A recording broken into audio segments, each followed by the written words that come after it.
Hello again, partners. Here we are at report number 68.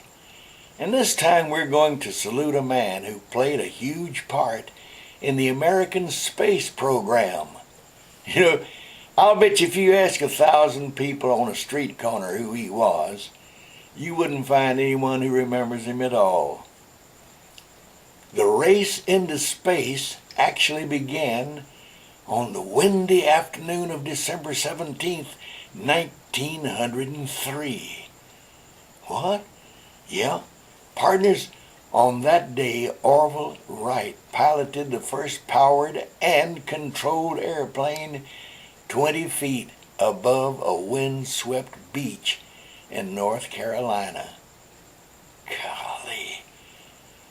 The flight lasted 12 seconds and covered 120 feet. He and his brother Wilbur made 4 flights that day. Jimmy, isn't that stretching things a bit, claiming that the space race began with the Wright brothers? Well, maybe I am stretching things a little, but not really. You see, partners, it was on that day, December 17th, 1903, when 2 Americans proved that they could do the impossible. And going to the moon was also another impossible feat that we Americans did. But just a minute, before I tell you about this week's honoree, I need to salute some other brave Americans who were going into space before the astronauts in the 1960s. Yeah, they were the brave pilots of the X-15 rockets above Edwards Air Force Base. From 1959 through 1968, a dozen test pilots flew nearly 340 flights, each one going higher and headed towards space. One of those guys was Neil Armstrong, the first man to walk on the moon. Golly.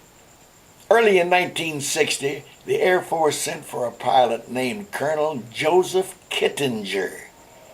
Kittinger was asked if he would like to go to the fringes of space. His reply was, "Wait a minute, I'm not in the X-15 program. I don't know how to fly one of those things." "It's okay, Joe," he was told, "you're going to go into space without a plane." I'm going to what? And that is exactly what he did, as incredible as it sounds. Joseph Kittinger did go into space without an airplane or anything. He was pulled upward by a balloon in a special pressurized cabin to the height of 19 miles. He was so high, he could see something that the X-15 pilots couldn't. Partners, Kittinger was the first human to see the entire Earth curvature. That's right.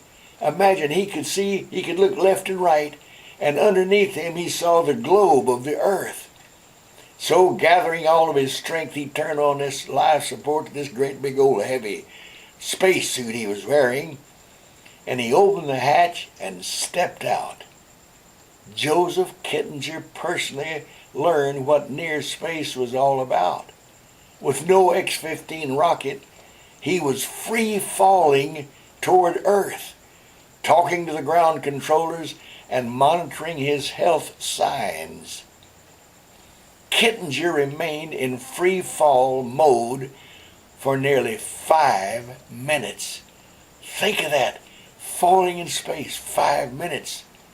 He almost reached the speed of sound at one time.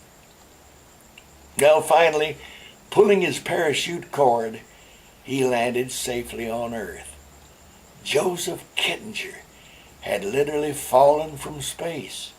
His research was vitally important to the NASA doctors and planners. Well, after that, Kittinger served in the Vietnam War area, spending nearly 1,000 hours flying combat missions, and was even held as a prisoner of war for 11 months. Well, just a few years ago, he helped a young man break his high altitude free fall record. Kittinger was the head of the communications for a project in which Felix Baumgartner jumped from 4 plus 20. He jumped from 24 miles above the earth. Kittinger was proud to be a part of his and Baumgartner's missions. Partners, here is an American patriot who took on the tough assignment of paving the way for future astronauts without a rocket or a spaceship. He was his own spaceship. Colonel Joseph Kittinger. Okay, partners, you know the drill. Look up there, our 3 boxes. One on the farthest right has that big old red X. Click that one, and whoosh, you'll be right back to our report page for the rest of this week's comments.